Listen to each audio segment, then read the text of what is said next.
देश में 5 महीने बाद कोरोना के 24,000 के आसपास केसेस रिकॉर्ड किए गए। मरने वालों का आंकड़ा 400 के आसपास में रहा। लेकिन इसी बीच तीसरी लहर के आने की आशंका लगातार बनी हुई है और इसकी सबसे बड़ी वजह यह है कि केरल जैसे राज्यों में हर दिन रिकॉर्ड स्तर पर कोरोना संक्रमण के केसेस रिकॉर्ड किए जा रहे हैं। इसी बीच WHO ने भी इस बात की आशंका जाहिर की है कि देश में तीसरी लहर आ रही है या फिर हो सकता है कि आ चुकी हो। इस बीच WHO की चीफ साइंटिस्ट सौम्या स्वामीनाथन ने यह भी बताया है कि क्या कोरोना की दूसरी लहर से ज्यादा खतरनाक तीसरी लहर हो सकती है, और साथ ही जिस तरीके से कोरोना बार बार अपना रूप बदल रहा है, क्या इस बीच वैक्सीन इस पर बेअसर हो चुकी है। क्या कुछ कहा है सौम्या स्वामीनाथन ने, सब कुछ बताएंगे आपको इसी वीडियो में। नमस्कार, मैं हूं आपके साथ श्रेया बहुगुणा और आप देख रहे हैं न्यूज तक। ये हम सभी जानते हैं कि देश में कोरोना की दूसरी लहर अप्रैल और मई के बीच में आई। इस बीच हमने कोरोना की दूसरी लहर की पीक भी देखी। कोरोना की दूसरी लहर तो जा चुकी है, लेकिन इसके बावजूद भी देश में 30,000 से लेकर 40,000 के बीच में कोरोना संक्रमण के केसेस हर दिन रिकॉर्ड किए जा रहे हैं। लेकिन ऐसा क्यों? क्या पूरा देश तीसरी लहर में प्रवेश कर चुका है? इस पर न्यूज पोर्टल बिजनेस लाइन से बात करते हुए WHO की चीफ साइंटिस्ट सौम्या स्वामीनाथन ने तफसील से बात की। उन्होंने कहा कि कोरोना की तीसरी लहर कब, कैसे और क्यों आएगी ये बताना आसान तो नहीं होगा, लेकिन जिस तरीके से कोरोना के हर दिन 30,000 से लेकर 40,000 के केसेस रिकॉर्ड किए जा रहे हैं, ये चिंता की बात है। इसके अलावा उन्होंने तीसरी लहर के बारे में एक महत्वपूर्ण बात की। सौम्या स्वामीनाथन ने कहा कि वायरस ज्यादा से ज्यादा लोगों को संक्रमित करने के लिए आबादी में घूमता रहेगा।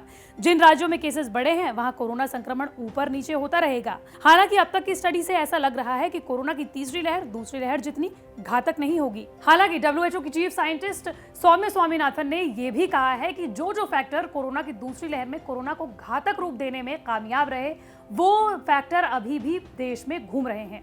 वो कौन कौन से फैक्टर हैं? देश में अभी भी 40 करोड़ की आबादी ऐसी है जिसे अब तक कोरोना संक्रमण नहीं हुआ है और इस आबादी को अब तक वैक्सीन भी नहीं लगी है।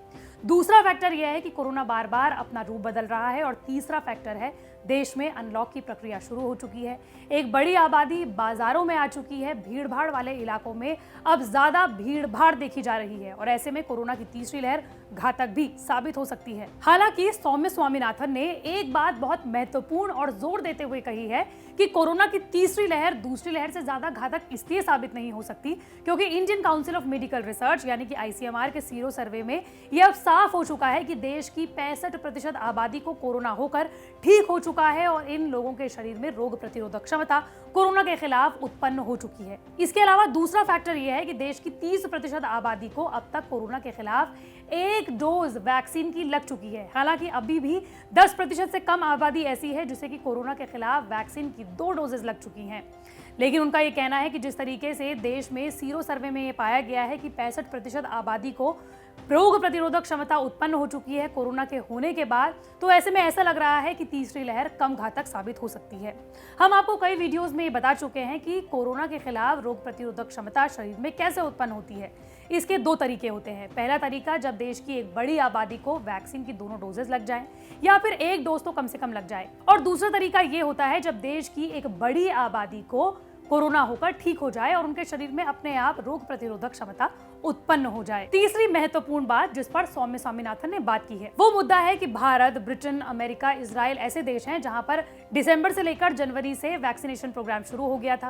अब कई मेडिकल जर्नल में एक बात सामने आई है जहां पर यह बताया गया है जिन भी लोगों को दिसंबर, जनवरी और फरवरी में वैक्सीन की पहली डोज और दूसरी डोज लग चुकी है, उनके शरीर में कोरोना के खिलाफ रोग प्रतिरोधक क्षमता कम देखी गई है, तो ऐसे में बूस्टर शॉट की जरूरत पड़ेगी। इस पर सौम्या स्वामीनाथन का यह कहना है कि WHO ने अब तक अलग अलग देशों में स्टडी की है जिसमें पाया गया है कि जिन भी लोगों को जनवरी के बाद वैक्सीन लगी है उनके शरीर में अभी भी रोग प्रतिरोधक क्षमता कोरोना को हराने में कामयाब साबित हुई हैं और ऐसे में बूस्टर शॉट की जरूरत बहुत ही कम लोगों को पड़ेगी, यानी कि केवल दुनिया के 10% लोगों को जरूरत पड़ेगी जिनके शरीर में रोग प्रतिरोधक क्षमता वैसे ही कम होगी।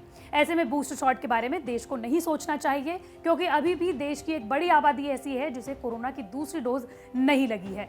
अब बात करते हैं ब्रेक थ्रू इन्फेक्शन की।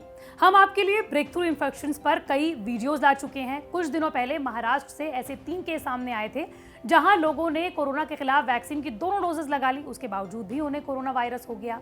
और यहां तक कि एक महिला की कोरोना के खिलाफ वैक्सीन लगाने के बावजूद भी मौत हो गई कोरोना से। ऐसे में बात होती है ब्रेक थ्रू इन्फेक्शन की कि क्या वैक्सीन अब काम नहीं कर रही है कोरोना के अलग अलग वेरिएंट पर। इस पर भी सौम्य स्वामीनाथन ने तफसील से बात करते हुए बताया।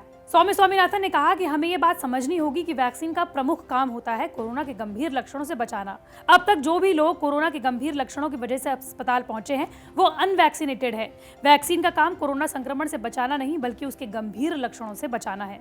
इसके साथ ही सौम्य स्वामीनाथन ने यह भी कहा है कि जिन भी लोगों की कोरोना की दोनों वैक्सीन लगाने के बावजूद भी कोरोना से मौत हुई है उनमें से ज्यादातर लोग एनसीडी के पेशेंट थे। एनसीडी का मतलब है नॉन कम्युनिकेबल डिजीज, यानी कि जिन्हें हाइपरटेंशन है, डायबिटीज है, किडनी या लीवर की समस्याओं से पीड़ित हैं। इसके अलावा जो दिल के रोगी हैं, यानी कि जिन भी लोगों को एनसीडी है और वो कोरोना से शिकार हुए हैं, उन लोगों की मौत सामने आई है। इसलिए बाकी जनता को जिन्हें की एनसीडी नहीं है उन्हें कोरोना से घबराने की जरूरत नहीं है, लेकिन सतर्क रहने की जरूरत है। इसी के साथ साथ WHO की चीफ साइंटिस्ट सौम्य स्वामीनाथन ने यह कहा है कि जो लोग भी एनसीडी के शिकार हैं या फिर जो लोग बिल्कुल स्वस्थ हैं उन सभी को वैक्सीन जरूर लगानी चाहिए, क्योंकि वैक्सीन गंभीर लक्षणों से आपको कोरोना के बचा ही लेता है और आप अस्पताल जाने की स्थिति में नहीं आते हैं।